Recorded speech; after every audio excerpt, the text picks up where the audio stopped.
কি খবর বন্ধু? অঙ্ক একেবারেই বুঝুন না? চিন্তা নেই, আজ থেকে সব বুঝবেন। এখানে দেখেন, 3/5 টাকায় 2/1 টাকা ক্ষতি হলে শতকরা ক্ষতি কত? আর মূল জিনিসটা এখানে লক্ষ্য করেন, চাওয়া হলে গুণন আর না চাওয়া হলে ভাগ।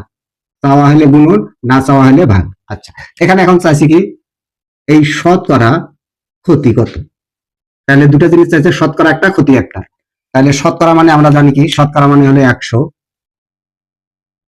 আর ক্ষতি কত এখানে, এই যে 2/1 টাকা ক্ষতি, তার মানে হলো এটা হলো ক্ষতি। এই এই দুটাই তো চাওয়া, তাহলে চাওয়াটা হলো গুণন, আর না চাওয়াটা কি হলো ভাগ। তাহলে যে 3/5 টাকায়, এটা তো চাওয়া হয়নি, এটা হলো ভাগ। এখন হলো 100 গুণন এই 1/2, এটা আমরা গুণন করলাম, গুণন করলে 3 উপরে নিচে আসবে হলো 5। তাহলে হলো 5 গুণন হলো 100, 2 দিয়ে 10 দুগুণ হলো 20, 3 10 কত, 30 পাচ্ছেন। যেহেতু এখানে শতকরা ক্ষতি বলছে, তাহলে হলো 30 পাচ্ছেন। রাইট অ্যান্সার অপশন নাম্বার গ। তাহলে এই অঙ্কের সমাধান কত হবে? উত্তর জানাবে কমেন্ট বক্সে। ধন্যবাদ।